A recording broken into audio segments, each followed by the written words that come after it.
Wow, that's cool. Thank you. Thank you. Yeah. Okay. So where to from? Wow, that's cool. Thank you. Thank you. Yeah. Okay. So where to from?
Wow, that's cool. Thank you. Thank you. Yeah. Okay. So where to from? Wow, that's cool. Thank you. Thank you. Yeah. Okay. So where to from? Wow, that's cool. Thank you. Thank you. Yeah. Okay. So where to from? Wow, that's cool. Thank you. Thank you. Yeah. Okay. So where to from? Wow, that's cool. Thank you. Thank you. Yeah. Okay. So where to from? Wow, that's cool. Thank you. Thank you. Yeah. Okay. So where to from? Wow, that's cool. Thank you. Thank you. Yeah. Okay. So where to from? Wow, that's cool. Thank you. Thank you. Yeah. Okay. So where to from? Wow, that's cool. Thank you. Thank you. Yeah. Okay. So where to from? Wow, that's cool. Thank you. Thank you. Yeah. Okay. So where to from? Wow.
Mauga somebody sanigo mauga kiti katanigo mauga se joto amejoto se na anu amelo se tie anu ame obeno bebi dokuno bebi obeno bebi mebi am dokuno bi obro se kokoliko yora keke yo se me hamfura se me fura so mete me do ame o me do ago me yo tawo gbeje be papa sese o me yo brahini me yo gbogbochi me yo ngbe foli ko ko mo re ke gomli godo che kuma ko me ya to mo ni me ayo me do ago me mi oya tonyo kosipa ku akubia yo na nyakoso abakufu ni ko geje kasi nya amosi fusi jam kosa bra kobra mama ni bojo mba to bonya go kukofi akubia mensa dori ebre pakuno mayo na kakakakalo akuto menefana ni gogo akubia mensa akuto menefana ni gogo relo na ndo ndo pa fana ni jachina ni kakakakalo yameyo Bonne Celestine ya wakubia Catherine akubia fonya sense kwa fonya ya Oben akubia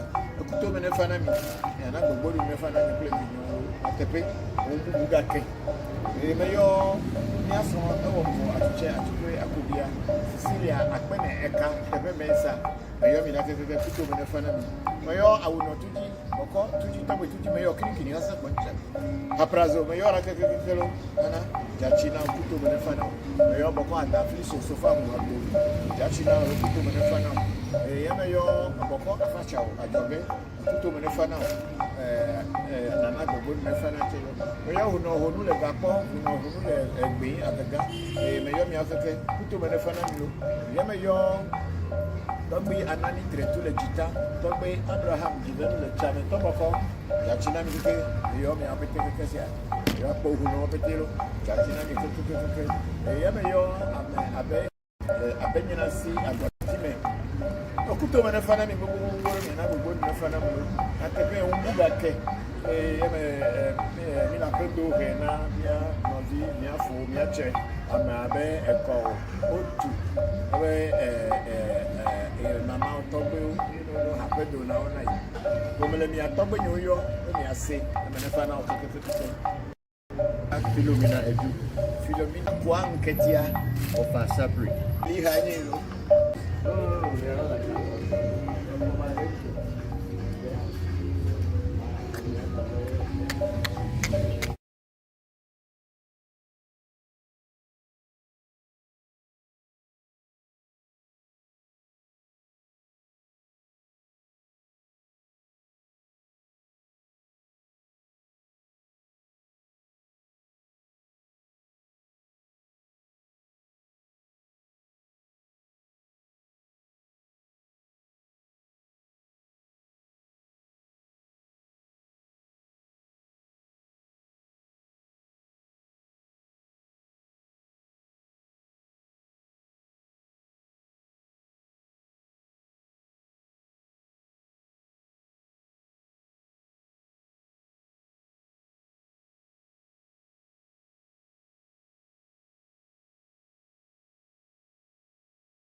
chiga dar outra.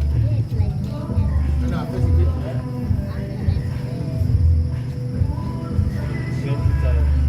Não, uma coisa. cheetah.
Tony.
I'm getting it right.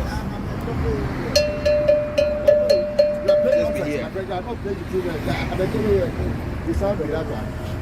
I play something.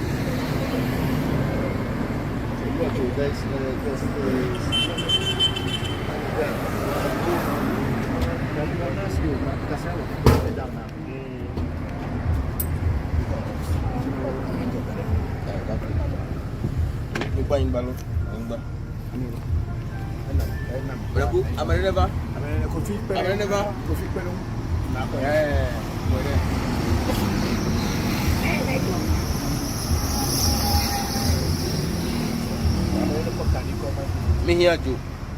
Kadi never.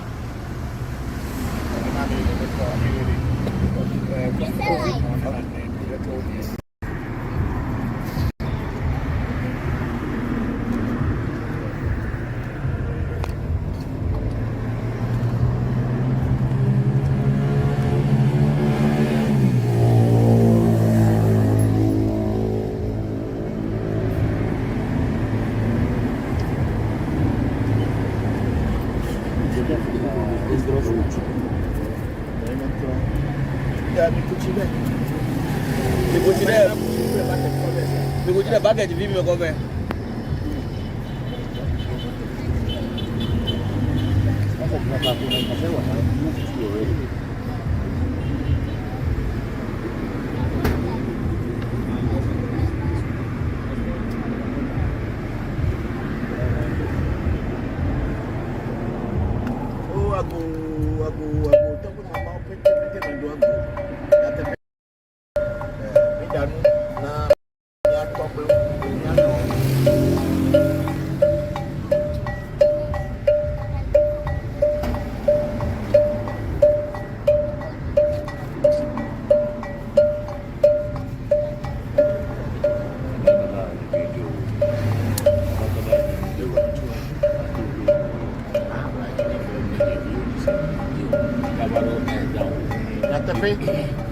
Baba dasi teme, mana mabele sesuai me dasi teme, me bo akra tuche, ma hapetu, me be a tombo, but your family, I could do it. Have I ever done more? But it might happen to I told you. I may open the head to the over your children, Bonnie. May you eat a over Bombay, no whatsoever. That will more be a good and maybe if you bet dog, a children, a digger, but look at a top boy, a digger. American, never been the one on a Joseph. You may have more than my deal, the Chieta.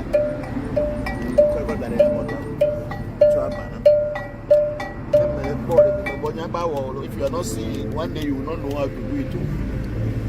You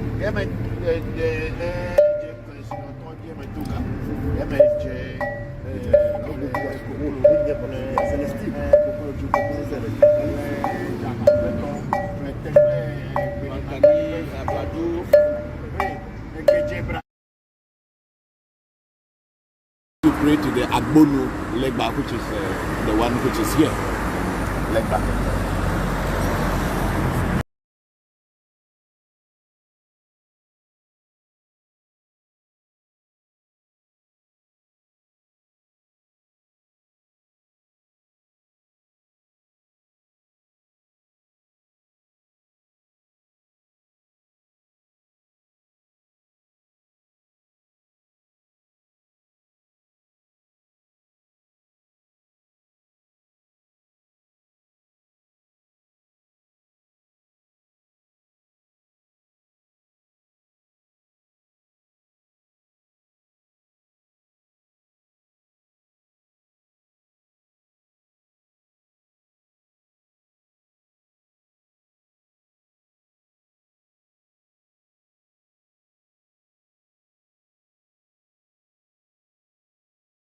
Agbono Legba, the Legba at the gate.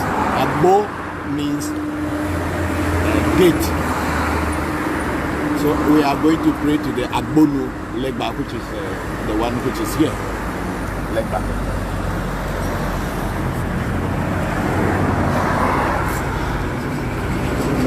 And this is the what we call a jachi. You meet these words in some of my videos, ejachi, or in some of my writings, ejachi.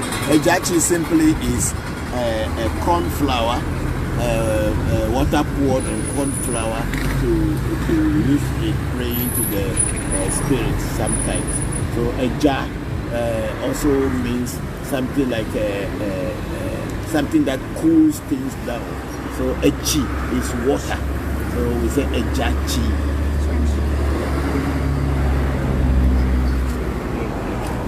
Oh, ago, leba ajibosu. Ago, leba ajibosu. Ago, leba ajibosu. Mama no miji medu agoso. Engopla, emipla medu ago. Leba agbo chakachu. Eyo ora keke. O di dipenu poto, o kelemenu poto, o zanu poto, o vitimenu poto. Legba agbo nye ngodro no habeta pete. Legba agbo nye ngodro no habeta pete. Legba agbo nye ngodro no habeta pete. Agbo chakachu me yora ke ba me no mi jime do angoso. Engopla, emipla. Nyatepe. Oh, ile Facebook live wo. O amese me adogbe na. We le dodi o ape. That you now take na hop. Dagbe neba. Oh, me yo afana go no afagbo ma teso pe to no zolo me da pa gidi. Me yo poli gbo meji, yoku meji, oli meji, ni meji, oso meji, ni meji, abia meji, akela meji, ruka meji, sa meji, trupe meji, tula meji, leke meji, che meji, su meji, poli che tula me yo. Le bore, pe do ni ko to ma do, to ma do na no ko ni meji yo. Bokor ba. Okay, right. Oh, right. You go and the door open.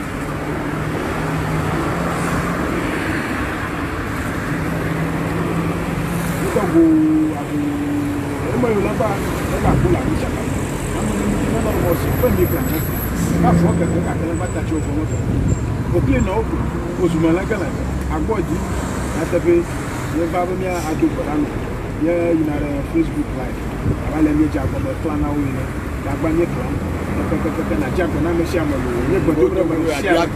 Should bring give us life, protect us. I may open when the back and those who are things are not working well, it should work. You, let back where? Did you ever have you read it? I'm going to say I'm Jane. Never any go and what hello. And you know, them and a bobo.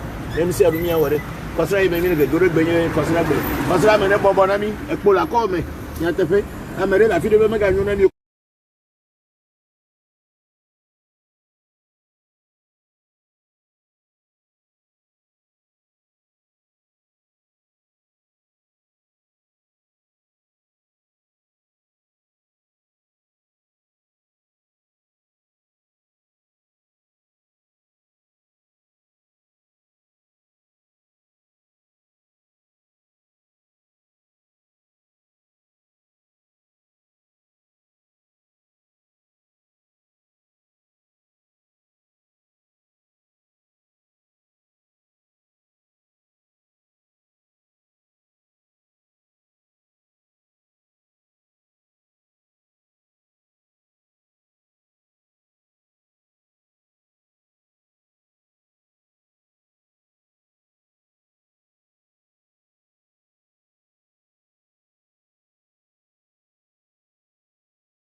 About the tradition and how other people in other contexts, not in Africa, in Japan specifically, approach and live together with their own tradition. And we will do that through the experience, the live experience of Christopher, who has been living in Japan for many years. After that, we will talk about libations and what is libation to start with, and the different way to do a libation. And third point, from which we start right now, it's with our friend Ilario, who has been with us for getting 4 weeks right now, so for our third Facebook streaming, and he has been doing he's an internship. He has been doing an internship here at African Temple, and he will talk to us and to you about his experience. So Ilario, please. Sure. So good afternoon or good morning, everybody, according to where you connected from. I had the pleasure of doing a 4 weekends internship here with the African Magic Temple, and then it's been a great experience. And so basically my interest has been from the fact that I'm an Italian with African ancestry, and I wanted to find out more about the traditional spirituality of Africa. So I came here for curiosity. And thanks to everybody here in the African Temple and Mr. Christopher, the head priest of the temple, I got to learn about how Voodoo is actually a deep spirituality practice from Africa. It is very different from what media and social media portrays to you. So either if you are following from Africa or from outside, I strongly encourage you to follow the page of the African Magic Temple and to see the next opportunity for internships. Okay. Myself, my contribution has been about on the business side, as I'm a business professional. I try to help the shrine to modernize from the point of view of how to organize a little bit the organization on the business side of how to structure. So this has been a rewarding experience. I made friends, like the person that is holding the phone at the moment. I don't know if you can show yourself, Coffee. All right, and we had very nice family-like moments. Thank you. So, yes, and this is Ilario's experience, and starting from that, so we can also move forward with our program for today, and so about the experience in Japan. Like yesterday, ReVodution was live from Japan, and ReVodution followers had a chance to look and see the practice of the tradition there in Japan. So our point today will be the dichotomy that also sometimes and usually it's been thought different, like what is tradition and what is modernity, as if they are two different things. So we will go into that, hearing from Christopher about his experience many years ago and for many years in Japan, coming from Ghana, a place where the tradition, a place where the voodoo was associated and is still nowadays associated with bad, devilish practices. So, Christopher.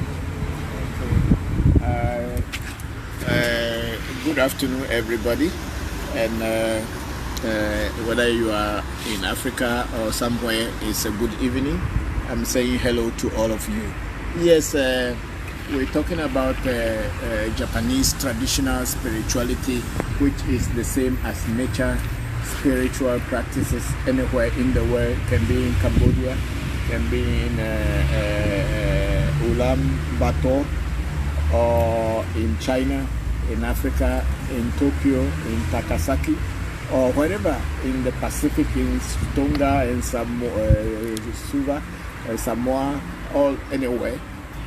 It's the same, because nature is one and nature is everywhere. And people who admire and respect nature worship and do things according to the will of nature. So according what has happened in Japan yesterday and before yesterday, I think is the Obon Festival, which is the summer festival of the Japanese, whereby everybody goes back to their home villages, to their hometowns, to go back to their ancestral shrines, and I think sometimes they also go back to their ancestral graves and tombs to worship, to clean the tombs and clean the cemetery, and also go back to the villages and towns, clean everything. And then there is the festival of carrying the shrine, the god or the ancestral spirit that protects that particular community. All the youth, businessmen, everybody comes and they pray, they pour libation, they do all the prayers, and then the young people will now come and lift the god as if it was the god in the shrine, and move it all around the areas in the community, making sure that the god sees what is happening in the community and then protect and defend the people. So that is what the Japanese are doing, which is a nature worshipping or respecting nature, I would say in this. It has nothing to do with any imported ideology from anywhere, but it is their own, and it is upon that they build what is modern Japan today. But one good thing about Japan is that they have not forgotten the old. Even though Japan has developed to this level, and everybody give respect to Japanese for their development in electronics and car industry, or just mention it, but they have not forgotten their ancestral beginnings. So when you walk the streets, even in the big city like Tokyo, or when you go to Omotesando and all those areas, you see that these shrines are on the road. Somewhere they make small shrine, they cover it, and the people go there, respect, or even if you don't see anybody praying there, they have put it as a mark, so that they to show that they have built on the old. There is a saying in Bob Marley's song that if you don't know where you are coming from, then you don't know where you are going. So the Japanese have recognized where they are coming from, that they are coming from their ancestral base, and so they know where they are going, and that's why they are moving forward. So that's all that I can say about Japan, how modernization or modernity and old has come together. You can see that the shrines are everywhere. I mean, it is not a shame. There are shrines in Japan that are more than 2,000, 3,000 years old, and people are still there maintaining it, and people still go there to worship and then pray to God. Whatever God is, it's only you who knows. But then we, as the respecters of nature, we believe that God is nature, and nature is God, and God is everywhere, and God is not limited to a particular race. God is not limited to a particular people who, without them, they are the only people that God came through them, and then God told them that they should go and now tell other people how to worship Him. It is never true. What kind of God is that? That you only go to one group of people and now delegate these people to go and tell other people how He is, if He is the God of everybody. Think about it. Just think about it. If God is God, why should He go to only some one particular race, one particular group of people, and then tell them that they should go and tell other people? Then He is not God. What about if I don't understand the language and if I don't come across them, so I won't know God? God is God, and He is everywhere. It has nothing to do with any building or any shrine or any particular language that you have to learn before you worship God. Worship God in your own way and according to your culture. Thank you for that. Yes, and continue on this topic, like what brought you to Japan, and what did you like about it at first impression? Okay. And also what started once you What started brought living me to there. Japan? I'll start from what sent me to Japan. Yeah. Yes, what sent me to Asia, that's what I would say, because it's not only Japan that I had been. What sent me into Asia was spirituality. I was looking for truth, and then I went all the way to learn in India to be a monk, and then when I was a monk, ordained monk for that matter, in India, I finished my training and I was ordained as a Acharya, Kamaleshwara Brahmachari. And then I was sent to Thailand as the regional priest to cover Vietnam, Laos, Cambodia, and Bangkok. And then after some time, I decided to get out of my renunciation and become an ordinary person. And then I started performing magic as entertainment magic because I was already a magician before becoming a monk.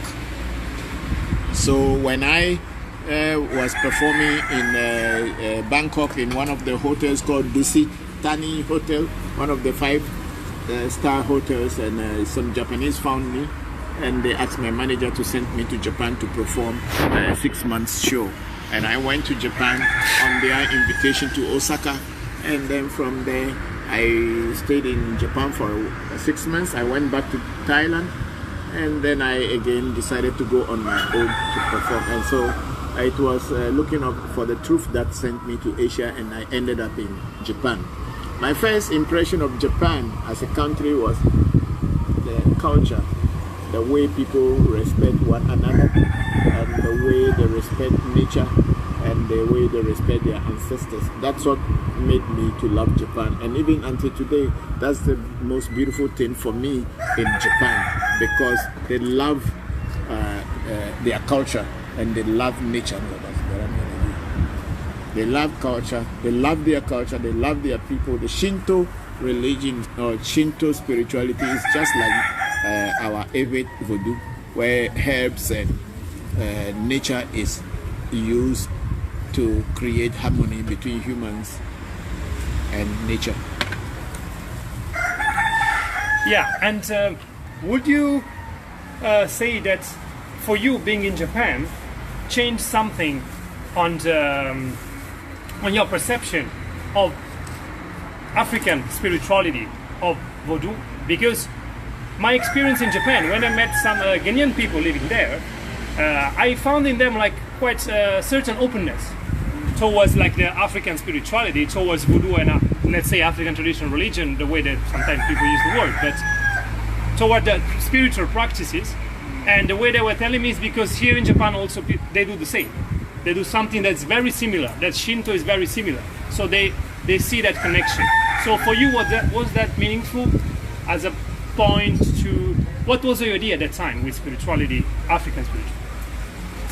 Oh, just as I said earlier, Shinto is a natural spiritual practices of the Japanese, where herbal and nature is respected in order to respect what is called God.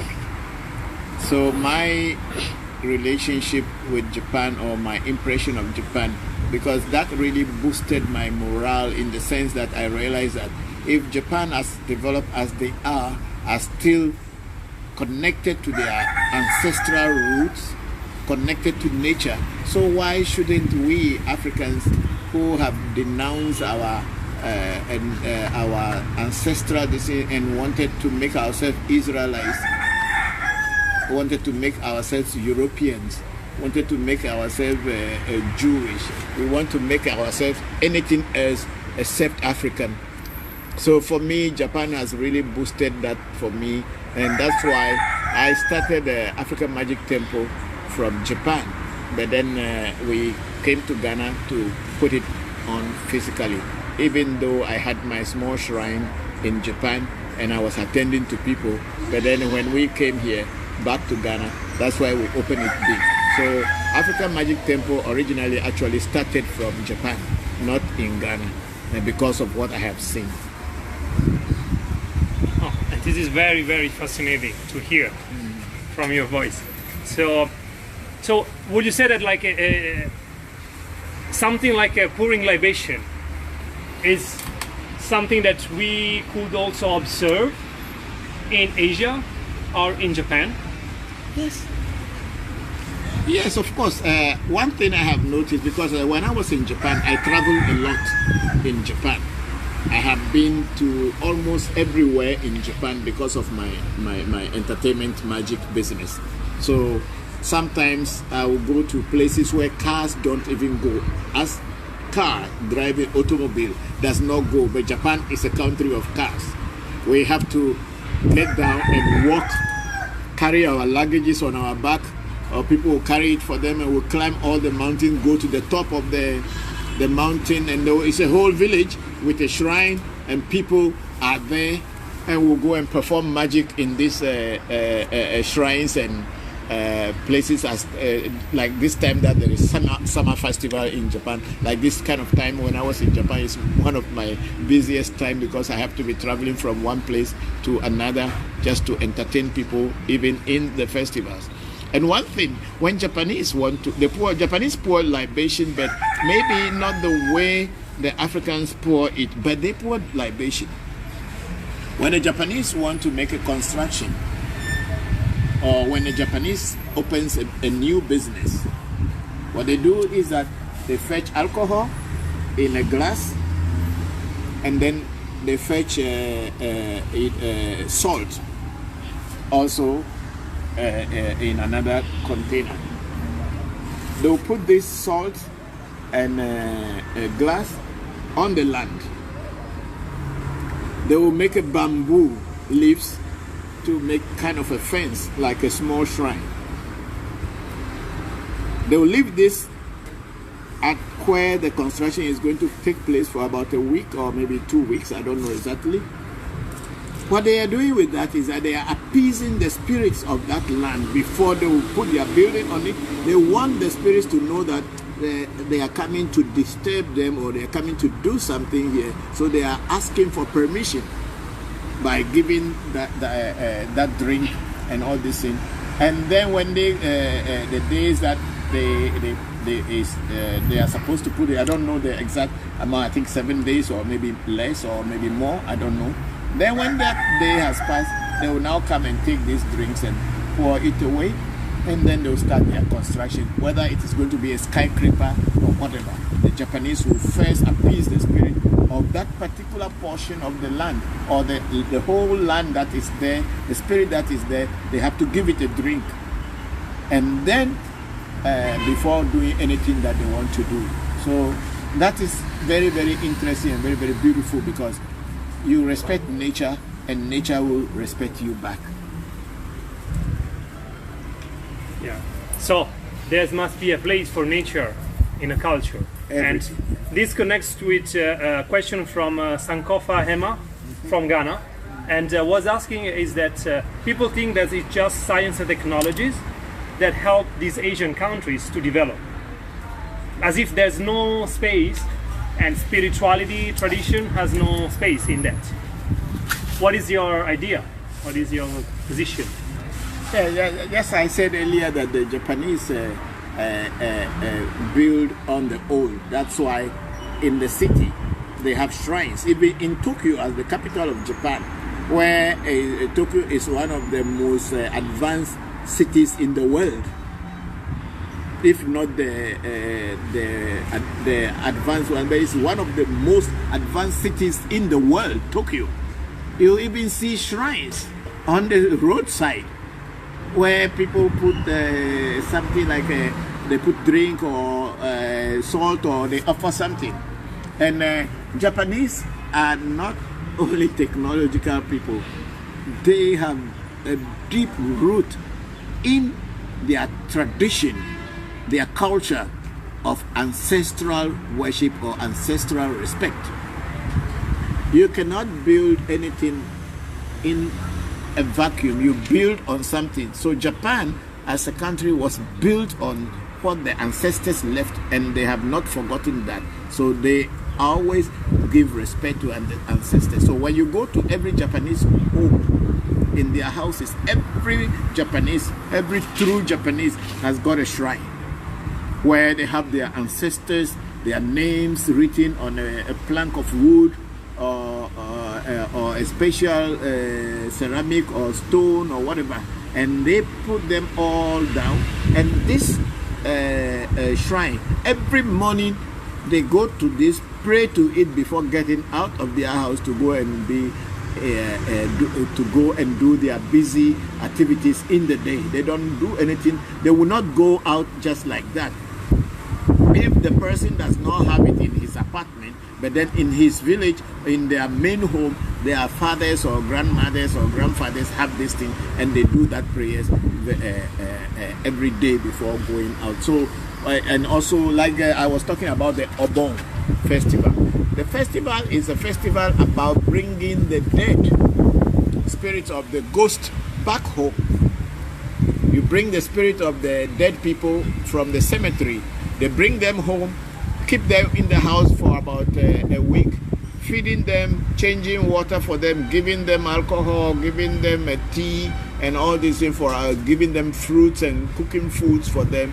And slowly after a week, they go back into bring the spirits back to the graveyard, and then it will be like, okay, goodbye for now. This is where you are staying. Next year, we'll come and get you back to the house again. So please try to overlook us, cover us, take care of us, intervene and interfere and intervene in intercede on our behalf until we come back to you. We will be praying to you every day so that you can continue making us to progress. This is what Japanese do.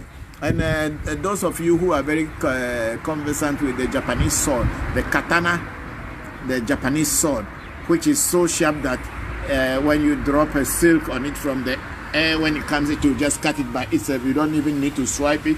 But then the sword is the katana as a sword is a spirit, and Japanese worship it as a god. So when a dead person dies, before they will put you into the crematorium to cremate you or to put you inside the burning fire so that you go, they have to put a sword over you when your body is laying in state. And that sword is given to the dead body to use as a spiritual weapon when they are going to fight any energy or any negative energy that will stop them from going to their home of their ancestral home in the spiritual world. So Japanese are more spiritual than physical. If you don't know, you need to read more about Japan.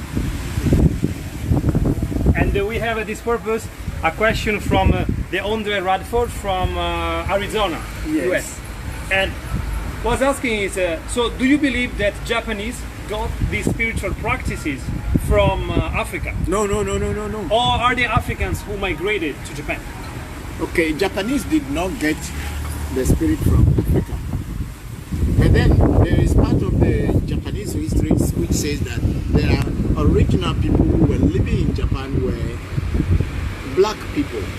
Well, I may not call them Africans because maybe the time that they even moved from Africa, because it is known in history and in science that the origin of human beings is from Africa. That is already known. So maybe the time that they even moved from Africa, Africa did not exist as a continent. Maybe the Gondwana land, which was the whole continents put together before they started breaking, maybe that's what broke away, and then some were left over on different parts, and some of us are left over here. But whichever it is, the Japanese archipelago, they call it, is originally was also had black people, and there is still a name for these black people in Japanese called the Ainu, which is they are part of Japan, or the original inhabitants of Japan. Whether the Japanese who came from the Mongolia or came all the way from the Eskimo or whatever have learned this thing, but I believe strongly that nature has given everybody the opportunity to worship and pray in their own place. It's not anybody borrowing from someone or taking from somebody or from taking from anybody. Wherever you are born, nature will provide the way to worship him and worship your God. So I wouldn't say that it is from Africa that the Japanese are taking it, because Africa is not the only place that they have a traditional spirituality. Yes. Yeah. Thank you for this conversation, and also we have other people joining, of course, from Germany, someone from St. Louis, Missouri, and as we said, this is about Japan, and this is also about Africa, and specifically about Ghana and about Voodoo in the Ewe culture. So going more into the Ewe culture and into a topic that is there's a lot of interest for this topic, for libation. And people have been asking also during one of the previous live streaming and also on the ReVodution page and African Magic Temple page about how do people can perform a libation and what are the techniques to perform a libation. It's like certain people are also asking how can they do a libation if they are not in a countryside, if they don't have a garden, if they live in an apartment, if they don't have a ground like with a terrain. And so other people are asking which hands should they use, the right hand, the left hand, and how is the libation different if it's a libation for the ancestors, if it's a libation for a spirit. So what do we do now? It's like to ask Christopher about this and also ask like Lido to show us. Okay, the topic of libation, where to pour libation, how to pour libation, it's not as difficult as the way people are imagining it. Because to pour libation simply is to take a liquid, most probably an alcohol or water. You pour it down and then you call your ancestors, the names of the people that you can remember on your maternal and your paternal side, also your friends that you think that are acquaintances that are close to you, children, brothers, sisters, cousins, and people that had passed on. They are the people's names that you pour, you call while pouring libation and ask for them, asking them to intercede on your behalf to protect you on the spiritual plane, so that anything coming on the spiritual plane to manifest on the physical plane, they should be in charge to remove it from happening to you. That is what a libation pouring all is about. And if you are living in a city and you think that because you live in a city, you live in a condominium, you live in an apartment, or you live in a block house, a cemented house, so you can't pour libation, that's very wrong. You can also pour libation on a tile floor. The gods and the ancestors will accept it. But one thing is that when you do so, you will be wetting the area, and if you are not careful, you will be attracting insects and all other things to come and then worry you, or you yourself may even walk and slip in it and fall down and hurt yourself. So what I have come to learn from people and from my own experience is that you get a bowl like this one.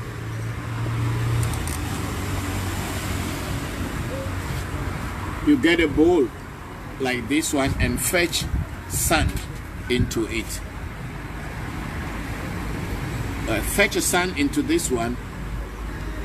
Locate a particular space in your room, your bedroom, your kitchen, in your living room, wherever you choose to connect with your ancestors or the spirits.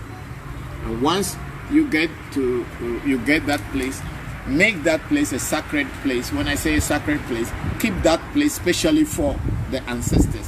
What I do is that I get a small corner in my bedroom. When I was living in a single apartment, very small one, I just got a small corner in that place, and then I fetch sand into any bowl. It does not necessarily have to be an African earthenware. No, anything that can contain sand and hold the liquid so that it does not spill. That is what you do. So I'm going to demonstrate how I pour libation in my shrine and how I used to pour libation when I was living in an apartment or a condominium, because I had also lived in a metropolitan cities around the world, but I always poured libation. So okay, we take this as your drink and this as your glass, and when you do, make sure that you leave your drink and a glass always where you pray, so that even in your absence, the ancestors can come and fetch a drink for themselves and drink. And then they will always know that you have located. That could be called your altar. It does not need to be a table like this only, that is called altar. Wherever you pray to your God and call your God, it's your altar. You should always remember that. It's not that it has to be a fanciful altar with candles and gold. And no, just find a glass, a bottle of drink, and a glass, empty glass. And you're going to fetch your water when you want to do libation. We fetch the water or alcohol into a glass like this. Just a simple thing. Here you go. It is good to remove your slippers or your shoes or sandals when you are praying to the ancestors or to spirits. It's only in Christianity you wear shoes into church. Other religions don't wear shoes into their church ever. I don't know why in Christianity people can wear shoes into their church, but that is fine. That's their problem. Muslims even don't wear slipper into their mosque. I don't think Japanese are wearing shoes into their holy shrine. Maybe there are places up to where you can wear shoes, but there should be places that people will remove shoes. So I am going to start praying to the spirits that I work with. I use my right hand. The reason why I use my right hand is that the spirits are a living entity. They are just like human beings. And we believe that in the part of the world that we are coming from, we use our right hand to eat. So we use the right hand to offer drink to the spirits. So I'll start this. I may not be able to explain or translate all into English for you, but those who speak Ewe will understand some portion, because the way I'm going to speak will not be like a normal way of speaking Ewe. Oh, ago mauga, ago mauga, ago mauga, mauga sobolisa meduago, mauga kitikata meduago, mauga ese joto, ame joto, ese na anuame, ese te anuame. Woman of every docuno every maybe and woman of you, Bena, woman of you, and docuno, send a polipo saying that Tafia, may your duago. Eh, may your shame, ham for us, over to dog, your semi for us, over to the dog, may your abraxas, may yours, ya drepo duago. May your tadret over Vimaku, oh, vessel, oh, vessel, oh, vessel, the camera of duago. Eh, may your manos or G, and you do so, Kachikas, Bosia, Gremia, La Fama, Yagbolo, a Quiver, Yagbolo, Hollow, your when you are in bar, man, you flock, a for crying Bama Duadica, when you have my teku, etega. If you don't drink alcohol, then you have to pray with alcohol. What you do is that when you pray up to a point that you pour the drink, it is usually that whatever you give to the spirit, you must taste it yourself. Because some spirits will not take what you give them if you don't eat it or you don't taste it yourself. But because some people may not drink alcohol, when you pray that, now the last prayer I was praying to the Mother Earth, Anyigba Majoflo, which it is called in Yoruba, Babalu Aye. Aye means the earth, or Baba is father of the earth. So I'm praying to the Mother Earth. Where we call it, we don't call it Father Earth, we call it Mother Earth in this part. It is only in other places they call it Father Earth. Where we in Ghana we say Mother Earth, or in Ewe we say Mother Earth. So because if I were not an alcohol or person who drinks alcohol, what I would do is that I would just hold the glass like this and I will use my tongue to touch this portion of my arm, which shows that I have tasted it. The spirit will understand that I have tasted it when I do like this. But because I drink alcohol, then I am going to drink small to show the spirit that I am not feeding them with poison. You know, in my earlier Facebook live, I tried to explain to you that the spirits are just like we human beings. They are also beings, but they are not made out of the 5 elementary factors that make human being. That is why they are limited. Some are only made of 2 factors, some are 3, some are 4. We as human beings, we are made out of the 5. That's why we are physical.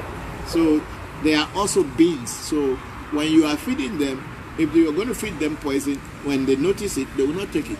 So when I do that, because I tasted a little bit, which means that I also drink alcohol.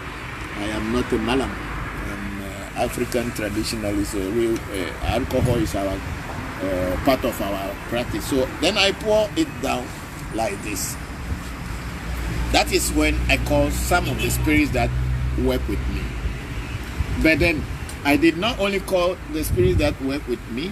I started by calling on the God, the Creator, Mauga Sobolisa, God, the operator, the one that controls everything, Mauga Kitikata, and then God, the day of destiny, Mauga Ese, the one that brings each and every individual into the world according to their destiny. So those were the first energies that I called. So Mauga Sobolisa, Mauga Kitikata, Mauga Ese. Ese Joto means the one that has come before I am. So I called them on, and then I went on to call Abraxas. I called the Shemehamforash because I do some Kabbalah.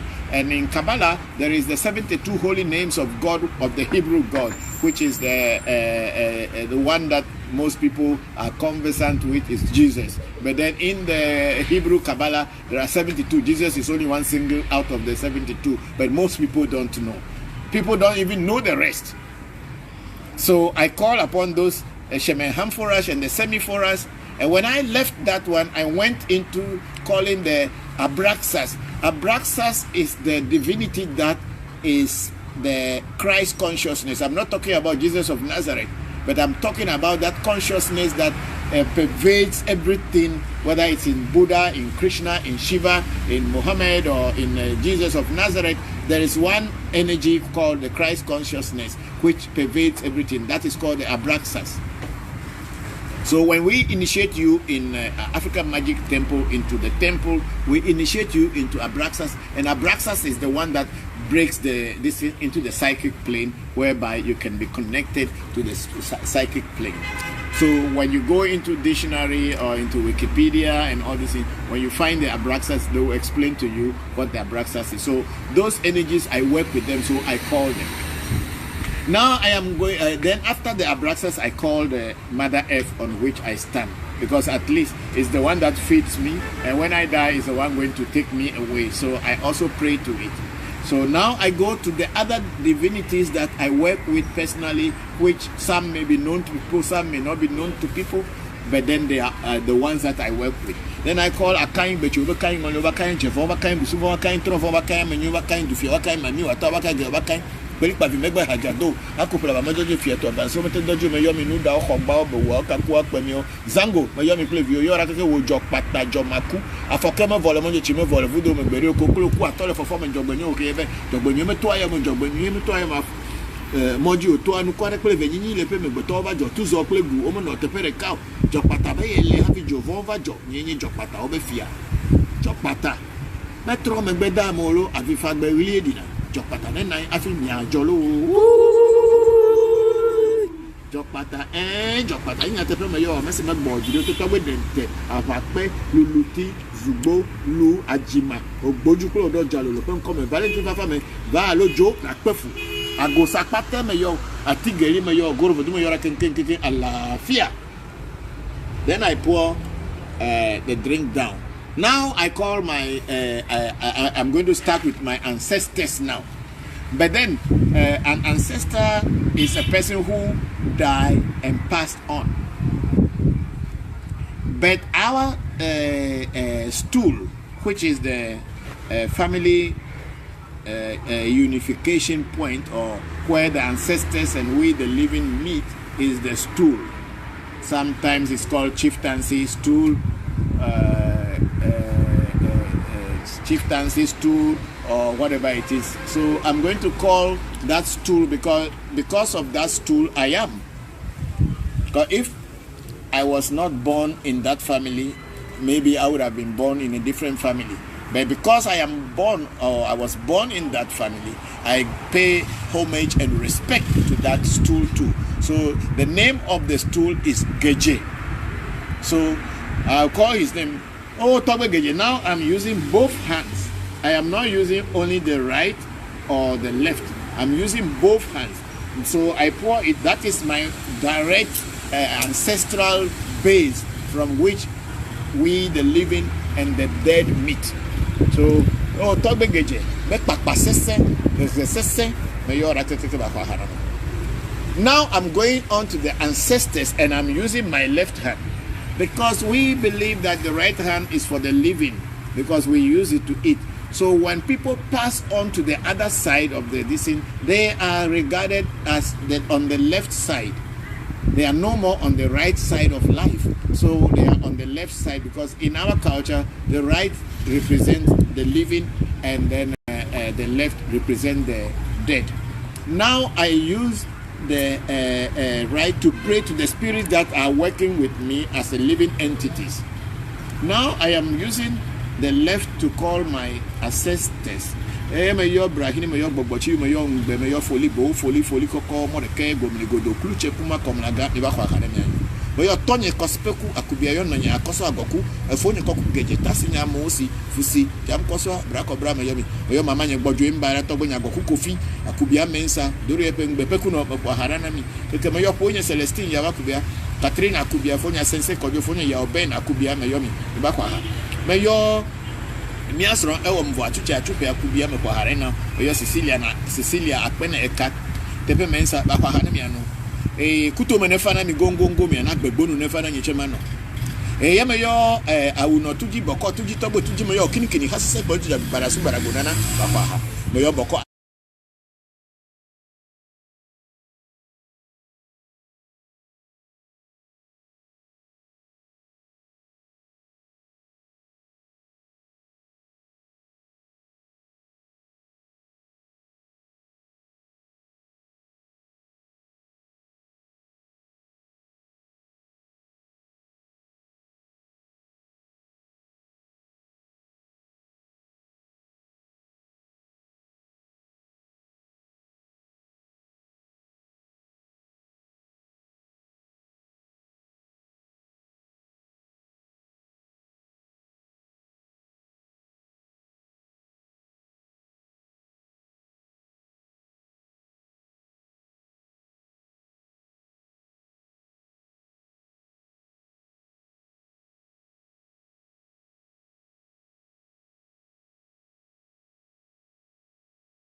Salu matala, Osawa Tiana don't cover gallo, Osawa Tiana don't cover gallo,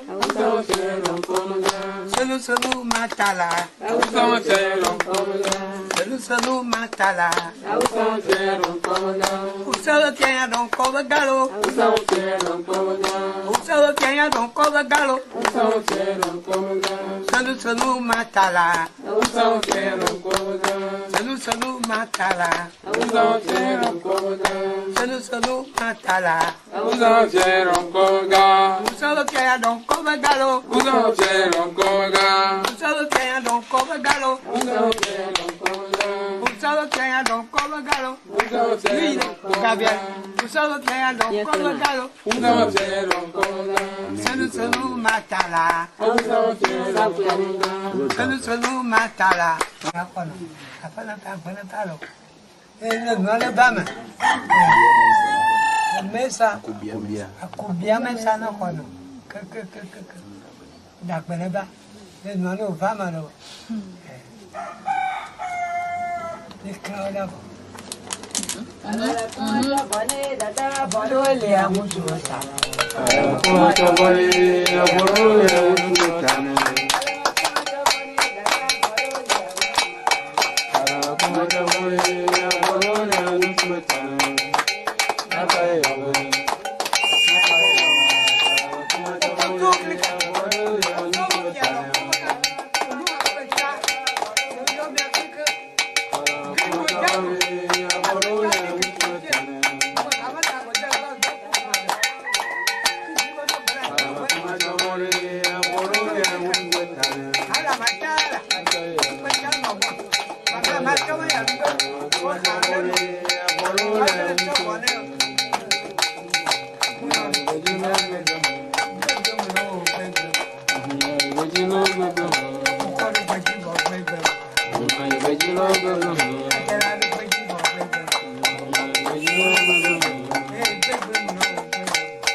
Ameke do harana jano pe akunu nkopura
Veya ti o po lalo sule.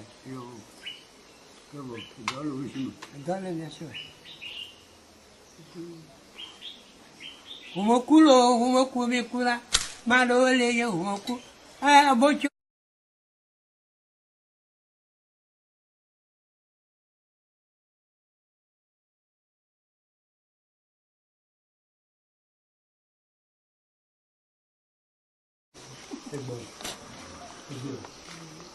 Elle est comme la vidéo. Elle est blinking. Oh. Elle va après c'est Ready.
Hello, good afternoon once again.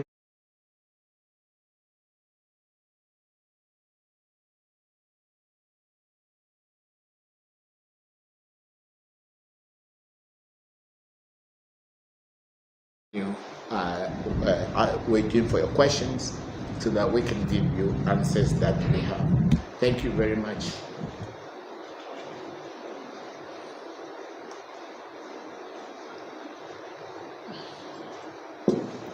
You okay?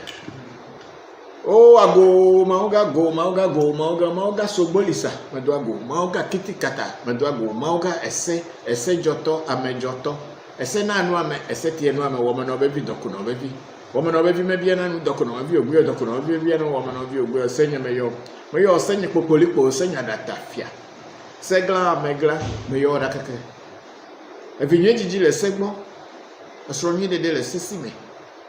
Gapopo, a sesimole. The kajeje, a sesimole. Mayo me opetipiti, a yemaduago, Nasham for a shop, semi for a shop, duago. Mayo abraxas, mayos, and drepoduago.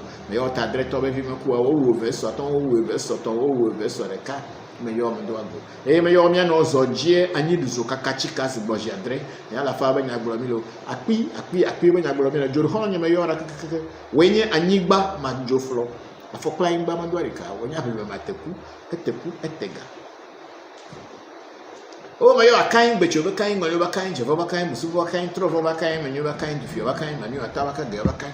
Pelipa, remember, Hajadolo, couple of other if you have a summer to do, Miami Nuda, Hogbow, Capua, Pemio, Zango, Miami, believe you're a couple, Harai, Nami, Casia. Maybe drop Bata, Jomaku, for coming volume, Voodoo, Macbedio, Cook, for former job when you have a job when you try a module. I'm quite a preventing living with over your two local women or the Perica Jopatabe, Leavi Jovova, Johnny, Jopatavefia, Jopata. A trouble with that molo, I be five lady. Jopatana, I think I Jopata, Jopata, and the Pemayo, the summer board, you to talk with him, Tapa, Pay, Voodoo, Ajima, or Bojukulo Roger, open comment. Valentina Famelo, Valo, Joe, Nakofu, Ago Sapate Mayo, I think a Yamayo, go to Mayo, Allah, Fia, the Yamayo, Amagasa Segaja, Papasese, Resese. Mayo Brahini, Mayo, Bobachi, Mayo, Befolibo, Folifoli, Common, Gomligo, Kuchakuma, Comlanga, Togo, Miayo. My attorney was Procuyon and Yakosa, Kufun, Congregate, Tassinamo, Sifusi, Jamcosa, Bracabra, Mayoma, my Bojimba, Tobina, Kofi, Akubia Mensa, Doria Bepecuno, Malemia Petipino, and Mayoponia Celestia, Wakuya, Katrina, Kubiafunia, Sense, Codofonia, Ben, Akubia, Mayomia, Petipiti, Dagba, Jimmy Yodo. Yamayo, I would not to Jim, or to Jitobo to Jimmy or Kiniki, has the same point, but Asu Barabonana, Mayor, Dagba, Jimmy Yomido, Quidagba, Sidagba, Nibabu, and everything about benefit. Could I be, I could have been a Sidagba, Jimmy Yomido. Mayor, I would not to Jim, Bokor to Jitobo to Jim, or Kiniki, has the same point, but Asu Barabonana. We have Bokor, Fliso, and Bokor, Facha, or Jogam. Melania Kuto and Fanani go and I go to Nefana, you could Baby, the Facebook live down, and I quit at my vida by Mayo Beji, and I'm saying never know. Yamayo about Sacracama Chop, I don't go to Colidon call Kumakua, but Tomano Lecho, Frantamani, Quabisincra, Cofito Jabaku, Ocho, Tua, Coffee at Tramayo, Yamayo Crachi Dente, O Bubuyabu, and not woman that caught to Kaka, O Dente, a Hanania Pete, Aquidagbe, a Vidagbe, a Sidagbe, Melania Yore.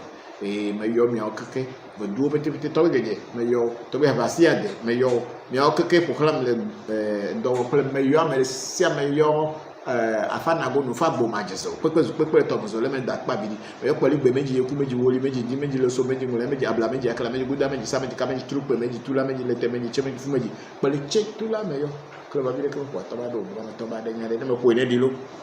Cable, Mayo, Petisia, oh, Bugake. Chile Jaja. I ain't bad about Virenemi Ponumi do not blame Nukuna Nunamidu.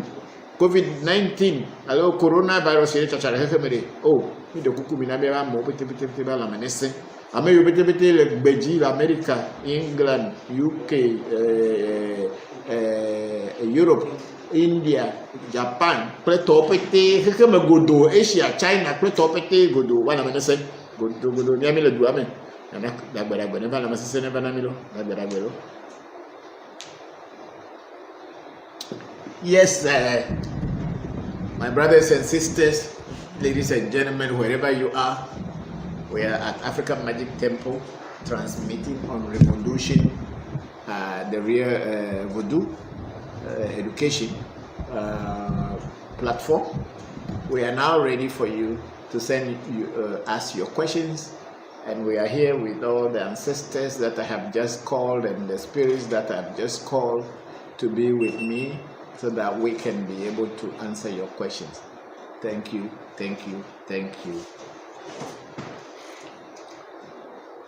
Senna Voncujovi is watching us.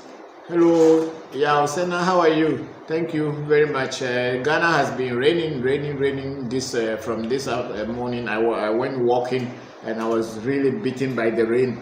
Me and Muno, we were really beaten by the rain and we came back very wet. But then I am here now. So how are you all? How is your mother? I was communicating with her too, and she said she hasn't seen you people because of the self-quarantine, and but then she's doing well. Thank you very much for joining us. And how is Pele? Also, my greetings and regards to all of you. Angie J. Fisher says greetings family from Conyers, Georgia, US. Hello, Angie. How are you? Thank you very much for joining us. How is everybody doing? Hope you are all fine. Thank you very much. Fobi Chanali. Yeah. Fobi Chanali. Good afternoon. Hello, Toby. How are you? Thank you very much for joining. I'm your formula. Akpenami. Akpe. Ifadara says good morning, Papa and family. Hello, Ifadara, big sister. How are you? Thank you very much for joining us, and very good morning to you. Shabaki Fernandez. Yeah, Shabaki Fernandez, yes. How are you, Shabaki? Thank you very much for joining us. She says greetings from Guyana. Keep up the good work. Thank you, my dear. Thank you very much. Eden Amukisia. She says greetings from Paris. Thank you very much, Eden. Thank you very much for joining us. Patricia Moefia Sarawa is also watching us. Hello, Efia, how are you? How have you been? Have you people started going to the work, or you are still home? Hilario says greetings from Dublin. Hello, Hilarious, how are you? Thank you very much for joining us. Hope you are doing fine. Kofi by fix camera here, and no matter what, I fix it. Chris Thompson. Tomiga, you are welcome for today's program. God bless you. Thank you, Chris. How are you?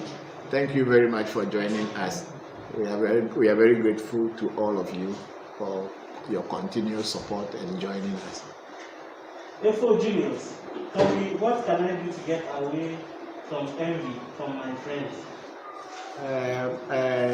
Julius, what to do to get away from enviness or envy or jealousy is, first thing is to know what is happening to you, because you can never avoid jealousy. And if the jealousy that is coming towards you is disturbing and blocking chances in your life, then the best thing is to do a reading, because you cannot even know until you do a reading. And when you do a reading, if it's going to disturb you, keep it. We are the only ones here, so don't worry. We are not in public place. We are in our house. So if you need to do a reading to find out what that envy or jealousy is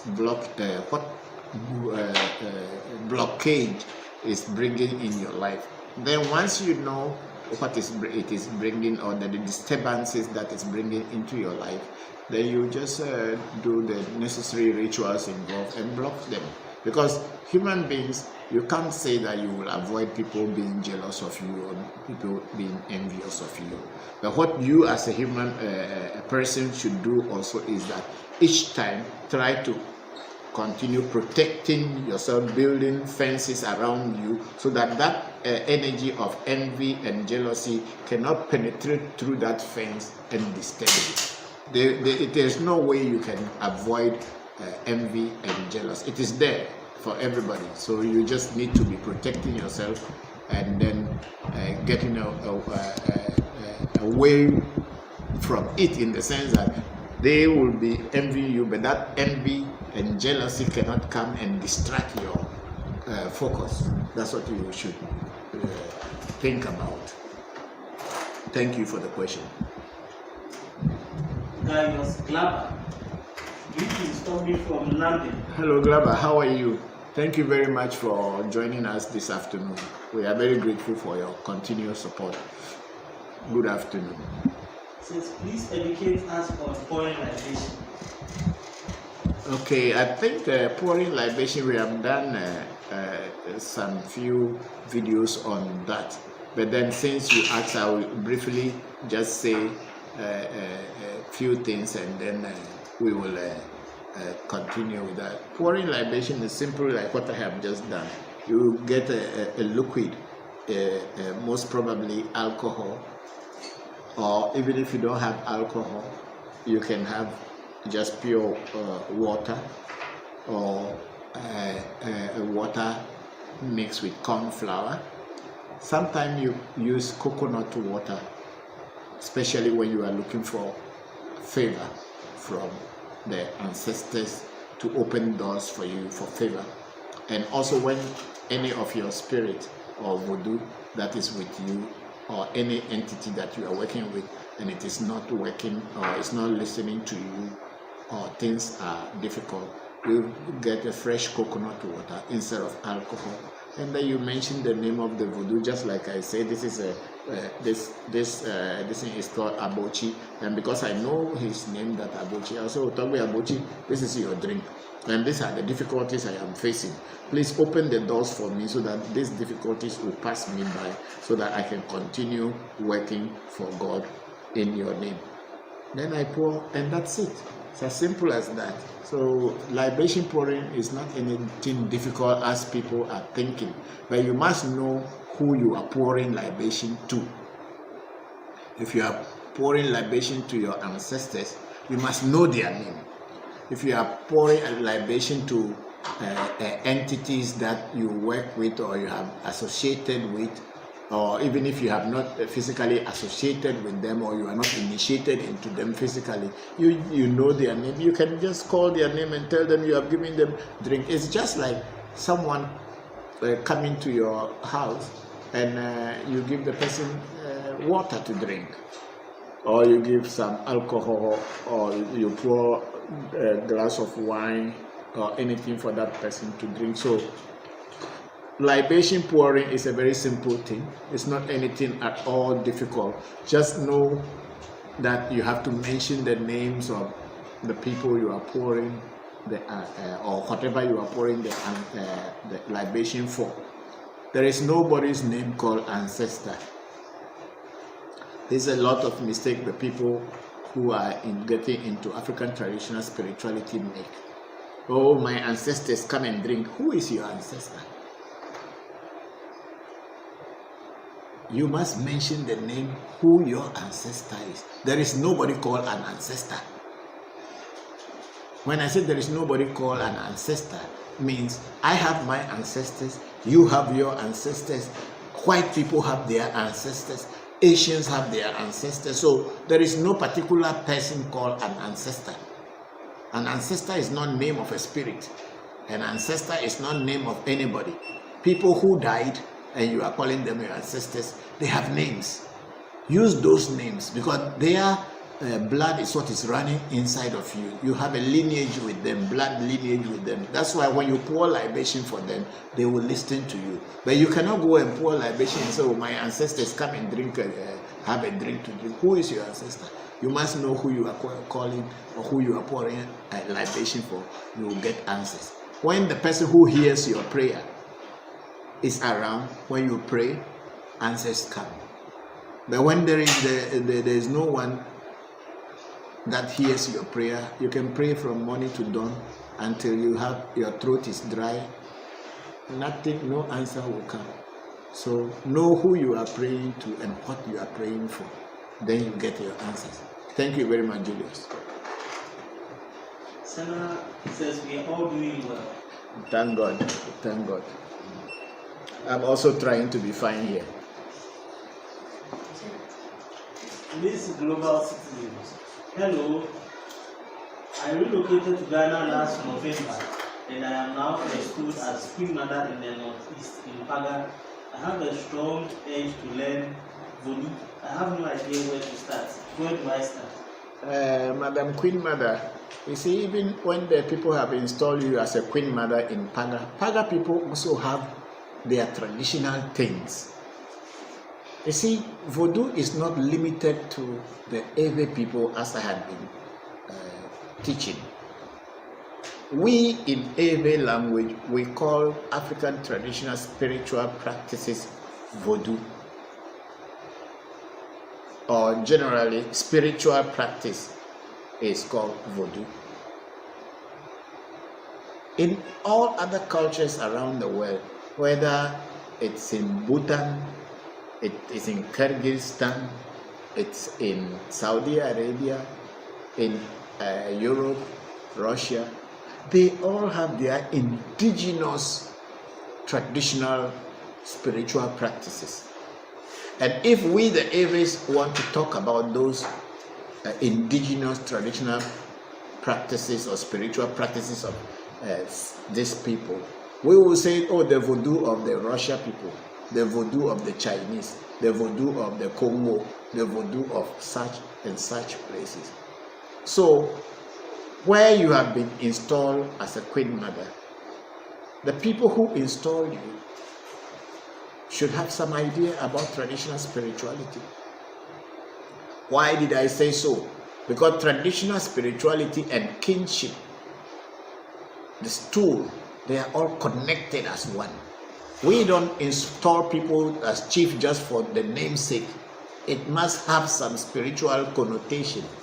So the people who install you should be able to tell you or teach you about their spiritual background, because that is where you are a Queen Mother, and you must be able to know what those people who install you as a Queen Mother do as a spiritual practice.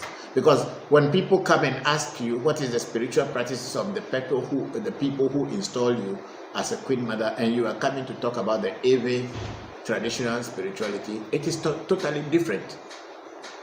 The reason I'm saying this is because you say you were installed as a Queen Mother over there. So it will be advisable from my side that you should learn the people who had put you as the Queen Mother in their locality to teach you what their traditional spirituality is all about.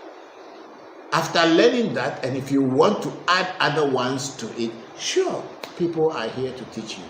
So I believe you should start with the people who have made you a Queen Mother. Abdul Razak Adam. Hello, Tony. Good afternoon. This is Abdul Razak. Hello, Abdul. How are you? Razak, thank you. But you said you were coming back. I didn't hear you from you. Anyway, thank you. Angie Fisher. Greetings, Papa. Hello, Angie. Yes, thank you very much for joining us. Thank you all for posting about the simple libations. Can you please explain about the significance of the eyes in Voodoo? The eye. Yes. Yeah, I saw that Senna or somebody posted that on ReVodution the other day, what the eyes are in Voodoo. Honestly, I have not read anything about, I didn't read anything. I didn't read the posting at all. But what I know as in spirituality, the eyes are not what sees.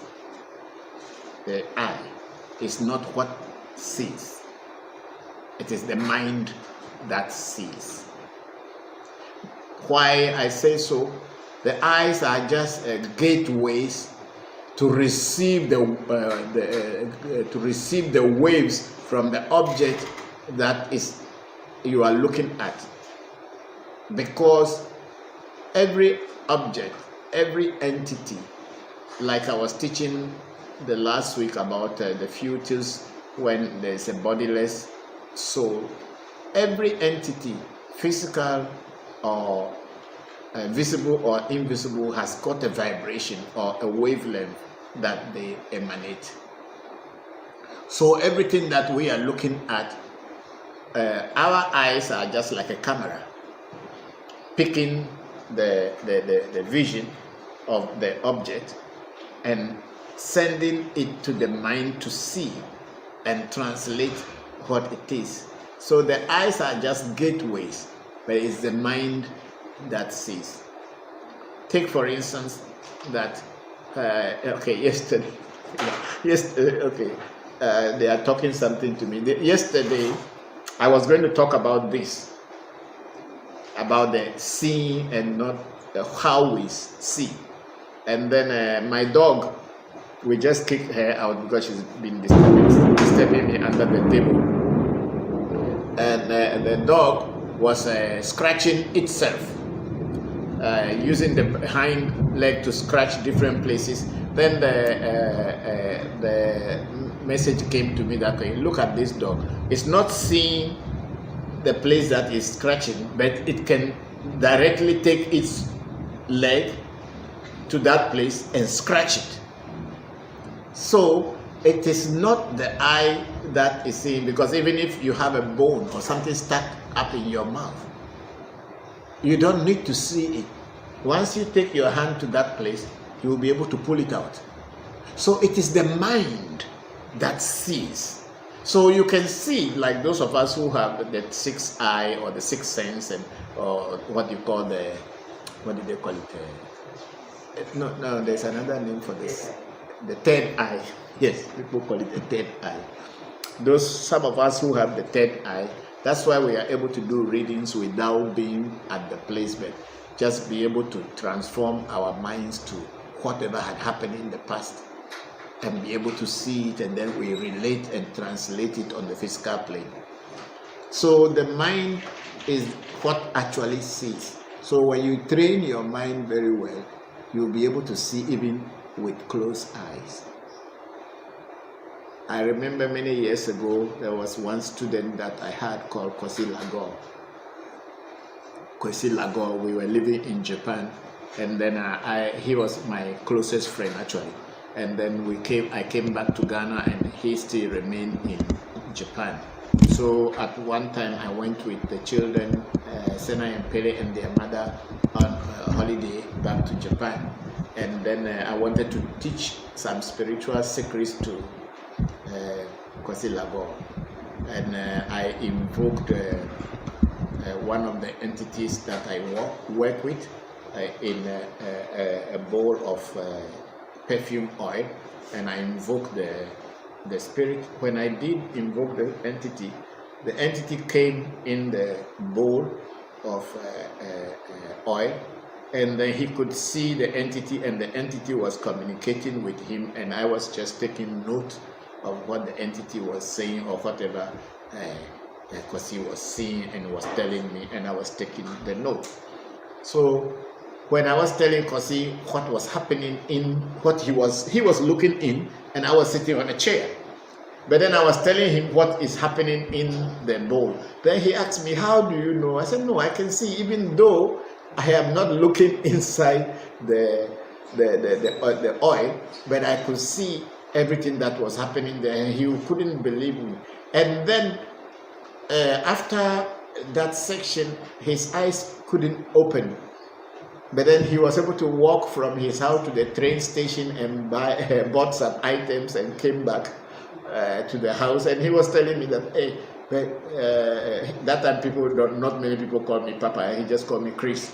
But then if you are a very great spiritualist, even if you are blind, you can see. And I say, yes, it's true. Even in the videos that we are showing, part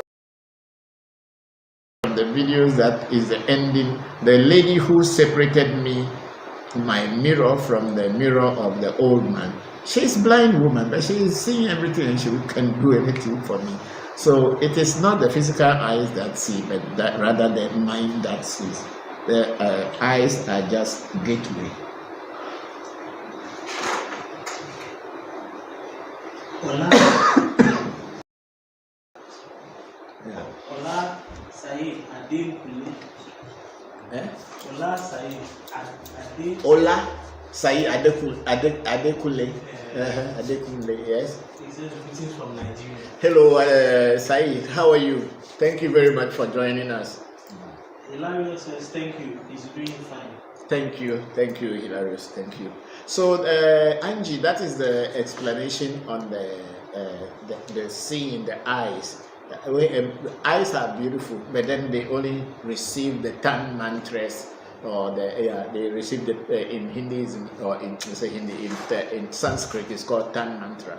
They just receive these 10 mantras and then take them into the mind to see. So when the camera, like a camera, when you open the lens of the camera, the film will pick the image and then it closes again. Then the camera is just a tool to send the image to the film, which registers everything. Angie Fisher says, thank you, Papa. I want that type of seeing, the third eye. Yes, it's possible. It's possible. If I can see and many other people can see, you can also see. It's only patience and time that is necessary, because spirituality in its real form is not something that you hurry into. You need to take your time, because it goes on a natural path. Because nature, when the sun starts shining from the morning, or when the sun rises in the morning, you will not see that it is moving, but it is moving. Before you know, it's noon, and before you know, it is evening, or sunset. So that is how nature works. You can't say because you want the sun, you want the afternoon, you want the sun to be hot, or it should be noon, so you force the sun and put it there so that it will become noon. You let it move according to time of nature. That's why when in the Bible they were saying Joshua stopped and made the sun stood still. That is a children's story. It can never be possible. It's children's playground story, nighttime, bedtime stories. So the sun moves, and you can't say because you are sleeping so the sun is not moving, and you can't say because you are angry so the sun will not move. You can't say anything. The sun is moving. Even when you are sleeping, the sun is moving, or the planets are moving around the sun, whichever way you say. Yes. UK Osei says greetings from United Arab Emirates. Okay, Osei, thank you very much for joining us. How is the UAE? Very beautiful place. I've been there several times, and I love that place. I wish my little boys also would travel to such places in the future. Oluchi Osunoke. Oluchi Osunoke. Great day to all of us. Peace. Thank you very much, Osunoke. How are you? Thank God. Is it Osunoke or Ashoke? Osunwoke. Osunoke. Okay. Thank you. Thank you for joining us. Greetings to you too and your loved ones. Miss Global Citizen. Yes. I was also installed as a princess in Aladdin, Benin. Both instruments are true blood relatives. Also, there are 4 more royal lines that I am connected to, and I'm part of the royal families. How do I know which ancestors are my heir? Thank you so much. Oh, but you are saying that you are connected to the, Madam, what's the name? Miss Global Citizen. Global Citizen. You see, as you have taken the name, you are a global citizen, so you belong to almost everywhere. In our lineage in Africa, or in my Ewe lineage, you may have only 2 lineages. One on your paternal side, the other one on your maternal side. If your maternals are royals, you inherit the royal blood from your maternal.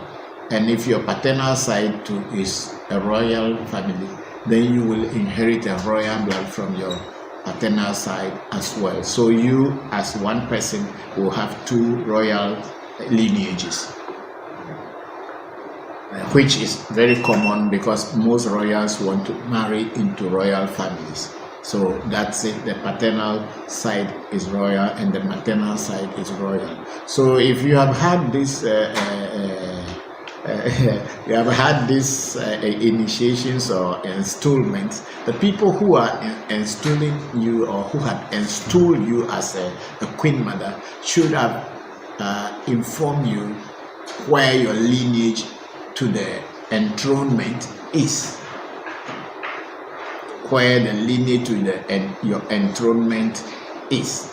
So it is very common that a lot of people have been installed, especially in Africa, here, West Africa in particular, and very exceptional places, Ghana, where people just install others as queen mothers and chiefs because they come and they have money to spend, and people just give them titles and call them this thing without really telling them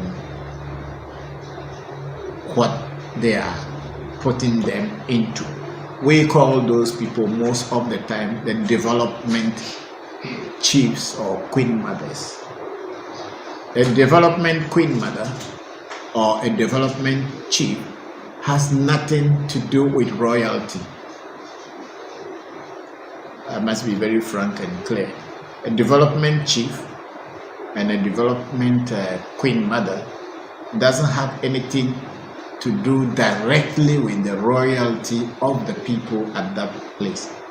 It is because of that person's goodwill, either through contributions to the community, the village, or to certain people, that particular royalty or queen mothership or chieftaincy has been bestowed upon them as out of respect and honor. So it has nothing to do with lineage whatsoever. Because if you are not connected to a royal stool by blood, whether maternal or paternal, you can never become a chief or a queen mother on that stool, no matter how rich you are.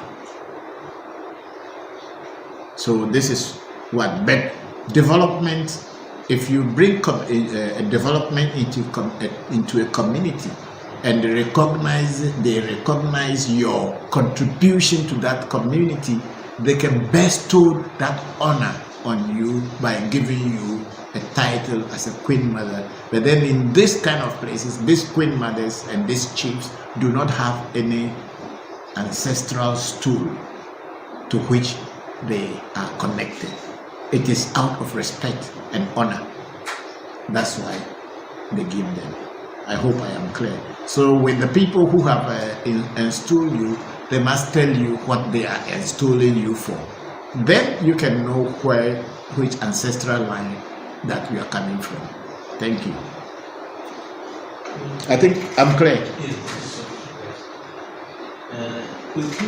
Melo says, I did inside. Hello, Bello, how are you? Thank you. Thank you for joining us. Shamba Musa Mohammed says, good morning. Hello, Shamba. You see, I like this thing we went to buy it together. I am wearing it and it's nice, very nice. When I wear it, people say it looks good on me. I hope you are wearing yours too, from time to time. Kadi Fisher says, greetings from me. Hello, Kadi. How are you? Thank you for joining us. Hope everything is fine with you. I will inform you about the discussions we had yesterday. Maybe tomorrow, Monday, I will be able to let you know. He said, go ahead. Chris Thompson. Yes. How can I pour libation in my room when the whole place is cemented? The order in which I should pray, and is there a particular time I should pray? Thank you. Yeah, Chris, the point is that when you pray on a cement or a terrazzo or on a tile, there's nothing wrong with it at all. The only thing wrong with it is that the liquid will remain there, and if you are not careful, you will slip and fall down and break your head or your leg or your limb or anything. Then you will say that the ancestors didn't try for you. That's the only thing. But otherwise, it is okay. It is okay to pray on the cement or pray anywhere that you can pray. But the best thing I had taught earlier, some few weeks back or months back, is to fetch sand into a container. It could be a bowl, could be a bucket, it could be anything, just a container, and put that container in a corner or at your door, wherever you feel comfortable to place it. And then when you wake up in the morning, the best times for praying is you pray before you talk to any human being. That's the best time, because that time your soul or your inner self, your destiny, your essence is a little bit free from the influences of human beings. So it is easy for you to be able to connect with nature.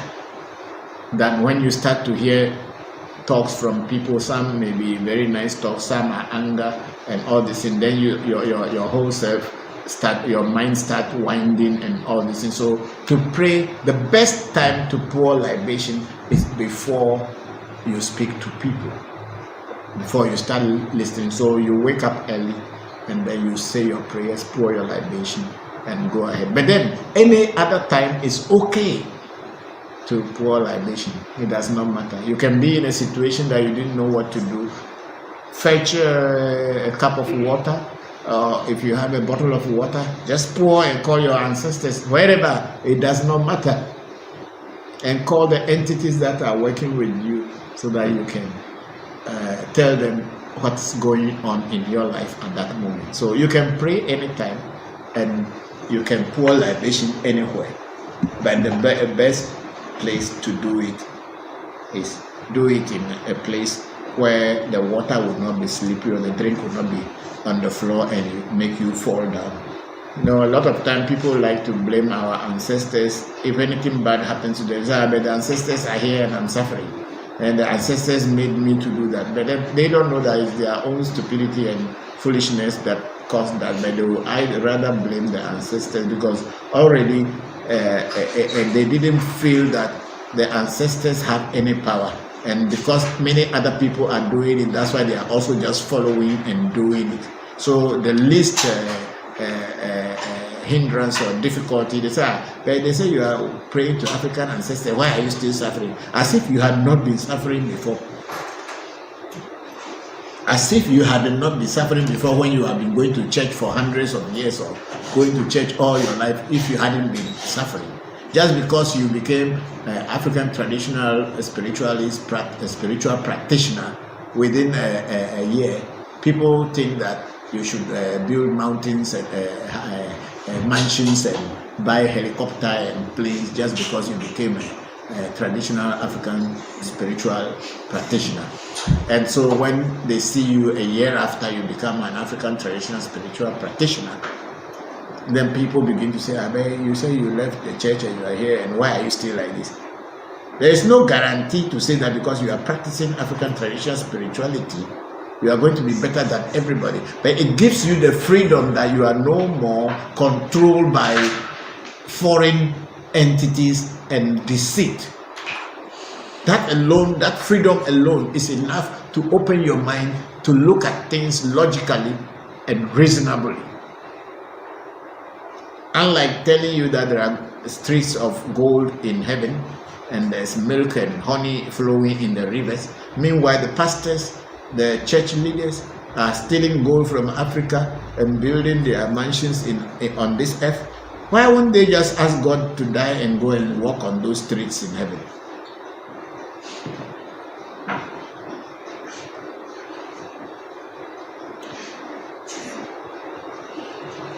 Yes. Okay, Thompson, that's my answer. Nana Kwame says, greetings from Ghana. Thank you, Nana Kwame. How are you? Hope everything is fine. Thank you very much.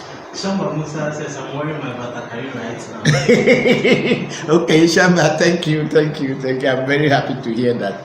Thank you very much. I'm very happy to hear that. Because this is us. I know I left all my suits, coats and everything. They have been in my wardrobe for almost 20 plus 22 years in the wardrobe. And once in a while, when there is a special meeting or special event that I need to dress like a European, and then I wear my necktie and suit, and then I go to attend. But I feel more comfortable in this simple thing, wash and wear. Just wash it, and then before I go, I just put it on my neck, and there I go my way. After all, it doesn't stop me from being who I am. Miss Global Citizen, she says, no, this is not development. This was true family bloodline. Yeah, that's what I'm saying. They should be able to tell you, the people, Miss Global Citizen, if it is not a development chieftaincy and it is not that, then the people who install you should be able to tell you all the questions you are asking me. They should know.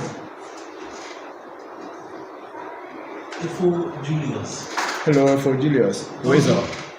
Why do the Ewes call coffin Agba during their funeral? No, it's not all Ewes call it Agba. Coffin, it's not every Ewes call it Agba. It's mostly Agba in the sense in the southern Ewes and the Agave tongue people. We, the central Ewes, we don't call it Agba, we call it Adaka. So it depends on the dialect you are coming from. So it is not all Ewes who call it that way. Anthony Tete. Hello, Tony. How are you? He says, thank you, Tony. You're welcome. Diamond says, blessings, Papa. Hello, Mr. Cash. How are you doing? Diamond Cash, how are you doing?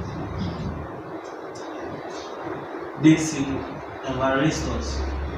It is our team. Africans are proud of this. We the Ewes believe it is part of our coming to the world, our way of life. We will never depart from our ancestral heritage. Bless. Thank you, everybody. Hello, Diamond Cash. How are you doing? Thank you very much for joining us, and I've been praying for all of you so that things will be good for you. This important time we are going through, which is a challenging time of the COVID-19. I mean, there's so many conspiracy theories around it that we don't even know what to believe anymore. But then we are in the hands of God and the ancestors and the divine entities that surround the universe. And we pray and hope that if we are all right, whoever is right to live, they will live. Those who God chose that they are not supposed to be here, they will go. But we are all here. We don't know who is who will go, who will not go, but we keep praying for all of you. Anthony Tete. Yes, Tony, yes. Please tell me, how can I be more perfect in astral projection? It's not moving. Okay. He said what? How can he, Tete? Be perfect in astral projections to connect to an entity. Thank you. You need to be initiated to an entity. Spirituality is not like selling of agau, where you just go and buy agau and you start chewing it. I don't know whether you know, most people don't know what is agau, but agau is an especially Ewe food that is made out of beans, the fried bean cakes. Yes, something like dumplings. Spirituality is not like that. A lot of people think that once you read a book and they call it spiritual book, that means you are a spiritualist. A lot of time people think that once you are associated with some spiritualist and you are listening to him or you are asking questions, then that makes you also a spiritualist. No, it is not true. You can only be a spiritualist when you have a teacher that is guiding you and initiates you or initiated you into the path You can't just be listening and reading books and think that you are spiritual. You may be someone who has an inclination towards spirituality, but to become a spiritual person and be able to start to move on the ladder of spirituality, you need to be taught by someone who already knows the way. So a lot of time people deceive themselves thinking that just because they have inspiration and this and they are spiritual. You are not. Until you are taught and given the direction, initiated, you are not spiritual. You may like spirituality, you may love spirituality, you may be inclined towards spirituality, but until you are initiated, you are not a spiritualist yet.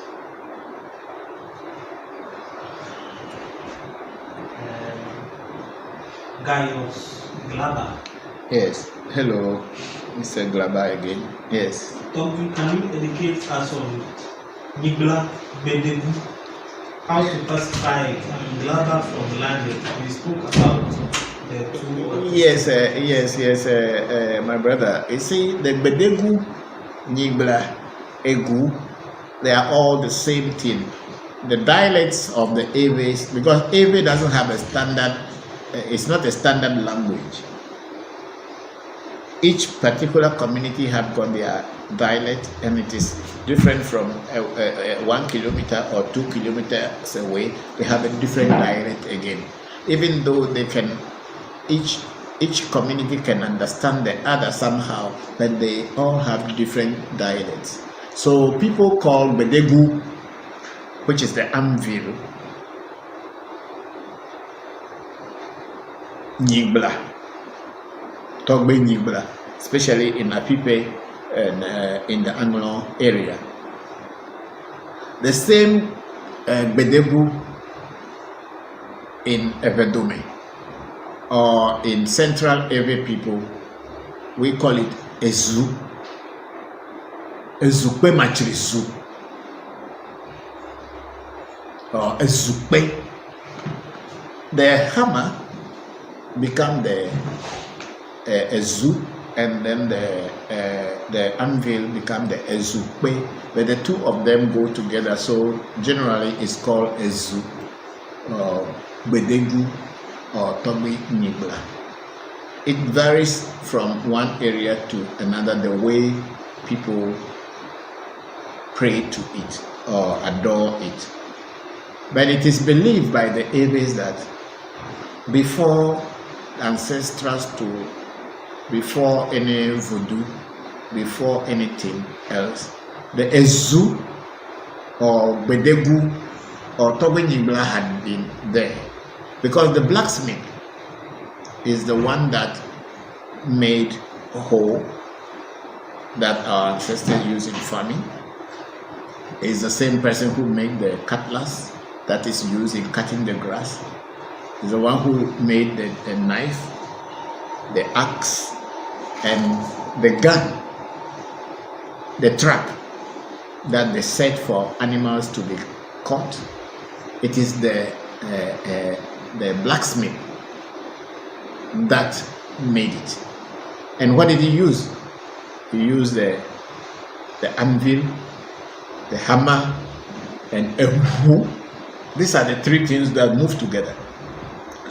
What is a hoe? It is the leather that the pump that pumps the fire to the before the fire hits the metal, and the metal becomes hot, and then they lift the metal out of the fire and put on the anvil.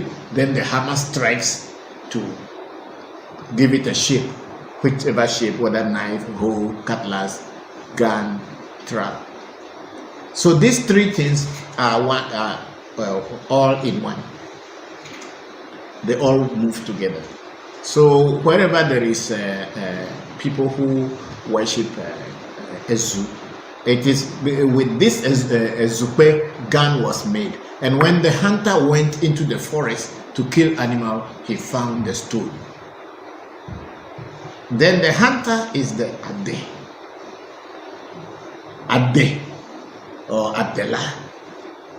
And Adela could only go into the bush if he did not have, without the gun, there is no way he could go. So the Togbe Ade become part of the stool because it is the Ade that went and found the stool.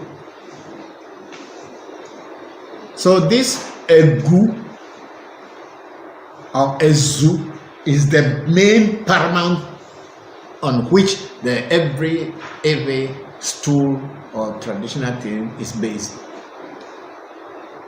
And if you have a Egu in your house, you should be very lucky, because it protects you, it defends you. And those of us who were children of blacksmiths, we always are supposed to be wearing this bangle, chamba, because my father was a blacksmith, my great-grandfather was a blacksmith. Even though my father went to school later and all this, but he was still a blacksmith, a child, and he knows how to build holes and other things. He told us, we didn't meet him being a blacksmith, we met him when he was an accountant, but he told us his life history, where he came from to where he has reached. So Bedegu, Togbenyibla, Ezu are all the same thing, and you should, if it is following you, what you do is to do a reading and find out what it wants from you. And when you are able to identify that, do the necessary rituals, and you will see the changes that Ezu will bring into your life. It protects, because if the gun protects, when we are talking about gun, we are even talking about even factories that manufacture metals, car and all these things. It's all based on that Egu, because now it has become bigger into this thing, and the metals are being changed with machines and all these things. It is the same thing from the base of that hammer and anvil, or anvil and hammer, before industrialization came. So whatever we are enjoying today as industrialization came from that hammer and the anvil and the Ewu, the one that they use in pump. The Hausa one, they use it like this, but then the Ewe one is from the top to the bottom, and some now they have a machine that will fan it, and then all that they needed is air to blow the this thing. So the air that comes to blow the charcoal or the coal is also part of the combination of the who is the person who asked that question? Thompson. This is Darius Glaba. Yes, thank you, my brother. What we have spoken about, you need to follow on that line. I told you what to do, so if you follow on it, you say you will be coming to Ghana, and we'll see how it goes. Says good afternoon. Hello, Ni. How are you? Thank you for joining us. Said told me about you yesterday, and then he's here today helping us. We haven't seen him in almost a month because of the lockdown, but he forced, even in amidst this big rain, he's able to be here to continue helping us. So thank you very much. And when you have time, try to let's find a way to meet so that we can continue on your old things. Thank you very much, Nick, for joining us. Nia Dote. Kenneth, Boss, HQ. Hello, family. I'm watching live. Thank you very much, HQ. High quality. Ashela, Jean. Peace and love, family. Thank you, Jean. How are you? Thank you very much. He says, hello, Papa. Blessings to you and family. Thank you, everybody, and blessings to you all and your families as well. We at African Magic Temple, we are just saying it as direct as it is, as pure as it is. We don't hide anything. What we know is what we are teaching. Recently, there have been some people using my photographs and images on the platform, putting all the things that they pick up from my Facebook, and then they have put their own telephone numbers on them, deceiving people that they will make them rich, they can do money for them and all that. Please ask such person that if he can do money for people, why is he poor? If I can make money for myself, why should I make money for you and not make it for myself? Such people are charlatans, they are liars, they are thieves. They are not spiritualists. And that's why they can't show their own faces. They are using people who are popular, who are known to be the real spiritualists. They are using their pictures to deceive others that they are me. They cannot be me. If they are me, they wouldn't have done that. They wouldn't be doing such things. So those are thieves. So please, because the person who is doing that, I have seen his picture. I've reported him to the police for almost 3 years now. The police were not able to arrest him. Sometimes they will tell me he is in the north, he is in that, he is in Ghana, he is in Accra, and I've been trying to trace him. Sometimes we have confrontation on the phone, and he will be threatening me and all this. And I said, if you have power, why do you threaten me? Use your power and let's see. And I want to catch him red-handed one day. So please don't be deceived by people using my photographs, impersonating me, trying to be me. But then one thing also I think makes me happy is that means a lot of people know that I know the real thing. And that's why they want to use my picture to deceive other people. But be careful. When you see someone telling you that they can make money for you, they can make you rich, once you see money, currency, this in anybody's know that it is not me. Voodoo. Yes. Hello, do you have Voodoo priest made in West Africa apart from Ghana? You say what they do what? Do you have Voodoo priest made? Do we have Voodoo priest mate? In West Africa apart from Ghana? No. I don't have any mates. Any Voodoo. I don't have mates. I'm not the people. That's why in African Magic Temple we teach one-on-one. We are not having mates. I don't have any Voodoo priest mate anywhere.